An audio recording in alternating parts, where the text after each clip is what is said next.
Are you guys ready? Yep. Alexander Hamilton, what do we know of you? Pretty boy, war hawk with a bad attitude, something about a bank, a Broadway musical, but really, is there anything before your duel? Yes. Actually, I'll cut myself off. We'll start at the beginning for your climb to the top. Little island boy with a penchant for riding came to the colonies amidst all the fighting. Scholarship kid, full ride, bona fide genius was horrified by the treatment given by the British. Scared to relinquish claim over colonies that acted like delinquents. Redcoat Navy lands in the harbor. Hamilton responds to the call with ardor. Overachiever, leader of college-age dreamers, trying to get the Broadway Caesar. Senior officers gawk at this drill team. They see the peak of fighting efficiency. War against the English sound in the distance, while hiring the captain is met with resistance. Ham turns down all these recruiters, spurns them like unwanted suitors, and Washington comes and joins the fray. You can guess who gets the man at the end of the day.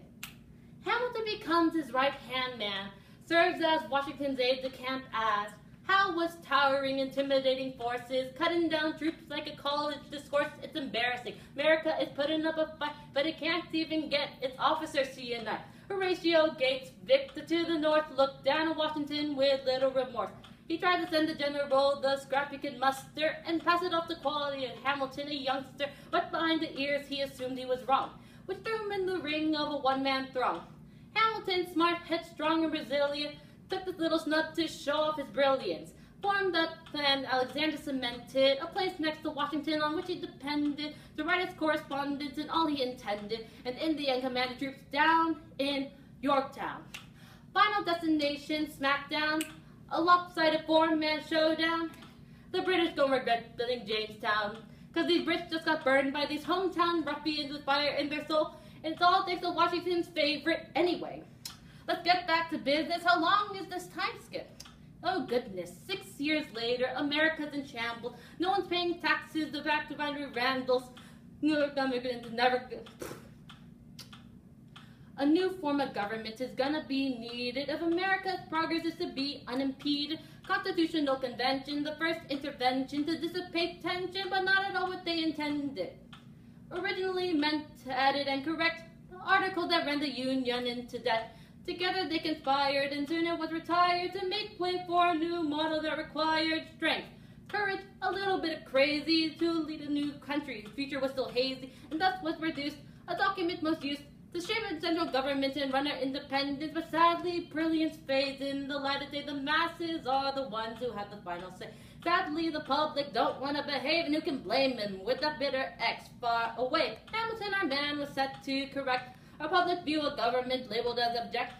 Wrote undercovers in Madison and Jay, a masterful analysis that lives on to this day. The Federalist Papers explained and defended the new form of government that could be comprehended, gave it the support it needed to be passed so we could break it down in history class. Now that's fun, something I wonder. 85 papers, 51 by this founder of the National Bank and Central Economy. Jefferson thought it would break down state autonomy, but look, it's proven down on the contrary. The financial sadness made the state's power scary, formulated in the midst of a hairy mess of a debate with the Jeffersonians. Debates and arguments dropping like Newtonian physics. Let's take the mass of Jefferson's brain, use it to divide Hamilton's insane force of his command, and here we stand on progress of this plan. Exists as the coverage of the t-shirt in the rain. Hamilton eventually passes his plan, gave up the capital